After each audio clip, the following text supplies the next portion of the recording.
entertainment. That being a true statement, then, Edwin Edwards is the principal entertainer. My daddy told me when I was 6 years old, you meet a fellow who starts telling you how honesty is, you better hold your wallet. Political analysts say Edwards is cast from the same mold as Huey Long, the flamboyant and fiery late governor of French and Irish ancestry who wielded more power than any governor in U.S. history. Like Long, Edwards, too, would like to make history. Edwards, by becoming the first governor in Louisiana to serve 3 times or more in office. Edwards, a former U.S. congressman, first became governor in 1972, served 2 terms, and was succeeded in 1980 by Governor Dave Treen. But even as Governor Treen was being sworn in, Edwards was plotting his campaign to take back his old job.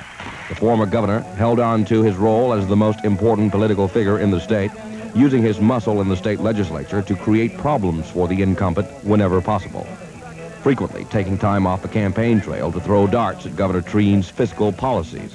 We're spending too much, too fast on revenue which cannot be reasonably anticipated to last forever. Edwards took an early lead in the polls and fundraising as well, raking in nearly $2 million at his initial fundraiser here in New Orleans. Edwards has spent twice as much as Treen, nearly $12 million in his bid for a 3rd time in the top job at the state capitol. Although the funds continued to pour in, Edwards saw a commanding lead in the polls slip by 8 points after a Baton Rouge grand jury, in an unprecedented move, chided Edwards for helping his friends in a deferred tax retirement plan for state employees. Edwards was not indicted. He says the grand jury was a political instrument of a Republican U.S. attorney. But grand juries are nothing new to Edwin Edwards. Just before leaving office in 1980, he was called to testify in the infamous Brylap probe, which eventually sent former Commissioner of Administration Charles Romer and reputed mafia boss Carlos Marcello to jail for racketeering.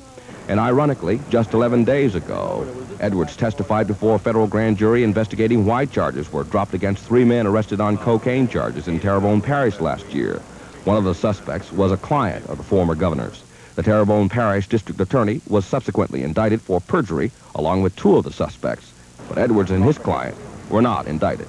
Says Edwards of his encounters with grand juries. In spite of the investigations which came as a result of over-anxious U.S. attorneys from the Republican Party and a very hostile press, every time anything was looked at, the end result was the same. Nothing was discovered or uncovered. And again, I think I can only answer the question by simply saying, now's the time to put up or shut up. That applies to people watching the program, to this man against whom I'm running, to you in the media. I think it's a very good question, and everybody now has the opportunity. I'm fair game. Shoot, hit if you can. You're not going to do it.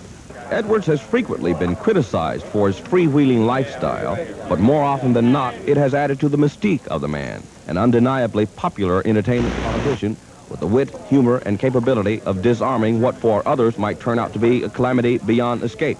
Remembering, mind you, that Edwards once entertained his constituents with a straight face, insisting he did not know that his wife, Elaine, had accepted a $10,000 gift from Korean influence peddler businessman Tungson Park, who later came under investigation for allegedly paying bribes to U.S. politicians. But the issue of honesty notwithstanding, most people polled say they prefer Edwards because he is a leader who knows how to get things done. On the road, yeah.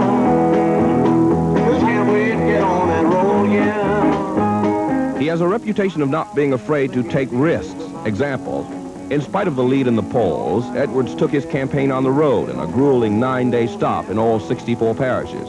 Edwards toured the state in the first ever caravan of limousines, motorhomes, and helicopters. It was the kind of tiring schedule that makes a candidate susceptible to costly mistakes. But Edwards scoffed, saying he prefers meeting all of his constituents face to face. Don't forget to vote.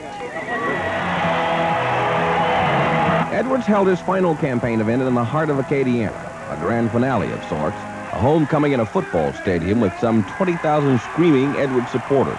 Edwards saving the best for last, bringing with him the endorsements from 4 of the biggest names among the Louisiana congressional delegation. Senator Russell Long, Senator Bennett Johnston, Cajun country Democrat John Breaux, and Representative Billy Tauzin. As for the setting in the football stadium, says Edwards, I will score a touchdown on Dave Treen. The score, he says, Edwards 58, Treen 42. This is Norman Robinson, Channel 4, Eyewitness News, Campaign 83. And even though it's already over, let's look at the latest numbers now in the governor's race statewide. With 1,856 precincts reporting, Edwards has 63% of the vote, even bigger than what he thought. Treen with 36%.